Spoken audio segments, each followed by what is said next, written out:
Let's imagine a situation. You've just bought a concert ticket for an amazing concert that you're very excited to see. You spent $200 on this ticket. It's an incredible ticket. You're going to get VIP seats to see your favorite artist and you can't wait. Now, it was a long way away when you bought that ticket, but now the date is getting closer. As a matter of fact, it's almost the date. Tomorrow is the day. However, there's a problem. You're now feeling a little bit ill. You can feel a sickness starting to come on. As a matter of fact, it feels quite bad. You're not entirely sure whether you're going to be able to recover or not, or you know that if you go, you're going to be feeling quite sick. Also, the weather report comes up. Oh my God, it's going to be hailing on that day. Not just raining, it's going to be cold and miserable, and it's going to be hailing as well. You may be sitting there thinking to yourself, oh man, but I spent $200 on this ticket. If I don't go, all that money's going to be wasted.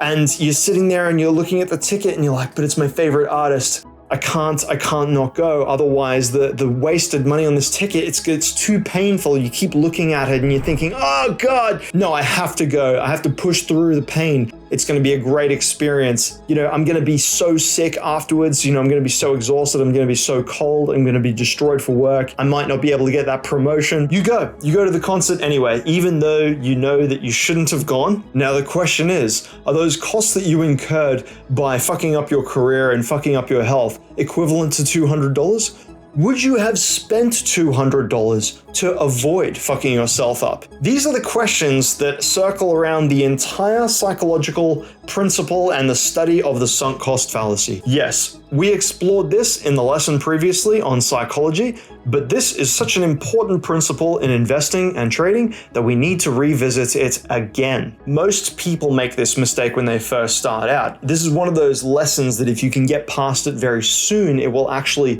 significantly accelerate your progress as a trader and an investor. I see this one all the time. People are constantly worried about the decisions that they should be making in terms of their previous entries and exits when they are a trader or an investor, forgetting that these numbers that they have in their mind, these losses or these profits or whatever it is, none of those make any difference. If you look at this diagram that I've put on the screen here, this is a fantastic example of how people's logic goes when they're dealing with the sunk cost fallacy. Take this dude, for example, with his anchor, right? It's like, oh my God, it's so expensive, but they're sitting in a paper boat. It's like the attachments of the past that will absolutely destroy you if you let it. This is the same principle that destroys most people when they're investing. They'll be in a loss, and their decision-making abilities will completely change depending on whether they would have actually entered the position, a fresh position at that point, or whether they would take it off.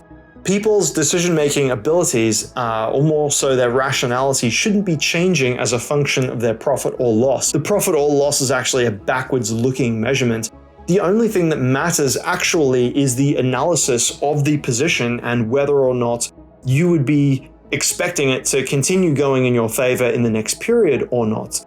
You can see that in this sense, good trading and good investing is actually the deployment of a good skill or a good edge, and the profit or loss is merely a side effect of good execution. Personally, I found in my own trading and investing journey, the biggest hurdle from getting to the sunk cost fallacy mindset of a beginner, which can sometimes last for years if you're not careful, even when you know about it, to actually going to a professional mindset of understanding what the likelihood of what's going to happen in the next period is, or moving forwards through time, is actually going from what I like to call a deterministic mindset into a probabilistic mindset. This change is actually one of the largest and most significant shifts that a trader or an investor can go through. If you look at this chart, what you can see is the dark black line going through the middle. Often, new traders will believe that the path of a market is deterministic in this sense, in that it must follow a single path, and it goes up or down, and they may be looking at their position saying to themselves, well, if I draw a line on the chart, then it must mean that it's going to go up and that I'll be able to recover my losses and everything's going to be okay. However, professionals look at the market like this cone here, where they can see that there's actually a probabilistic range around their trades. So they don't know precisely where it's going to go, but they have a range of possible outcomes. Now, the reason why this is significant is because when you're investing, the only thing that matters is actually the probability of making profit in the next period, or the probability of the system that you're following making you a profit in the next period.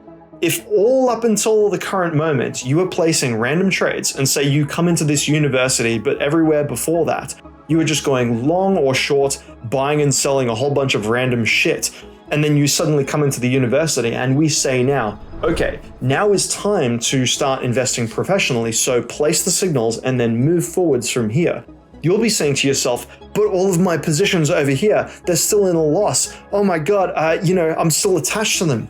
It doesn't matter, because from that current moment forwards, not only are you attached to the past and your previous failures, and that you cannot recover those by persisting using the same gambling mindset, but into the future, what I see and what the professors see as professionals is actually a probabilistic range of profit moving out into the future. We don't care that you have losses. We don't care if we had losses. Losses or profits are not part of the investing decision. Therefore, from the current moment forwards, the only thing that matters is running a system that has a positive expected profit, probabilistically speaking. This means that there is no version of you investing where it's like, I must get this trade right now in order to make my money back, because that is not a consideration. It feels like a consideration. Your emotions are telling you it's a consideration because of the number on the screen, and you don't like the idea of losing money. However, the market does not know how much profit or loss you do have. The market doesn't care. I don't care. Nobody cares. The only person that cares is you and your mind, because you're attached to that number on the screen. Moving forwards from this moment in time, the only thing that you can do is align yourself with the highest probability of success, and nothing that you can do can possibly recuperate your failures in the past. This is okay. This is how it's meant to be. And this is one of the reasons why it's so important to have a good, high-quality investing system that you can use that places the odds in your favor, so you don't become the gambler, you become the house. See you in the next video.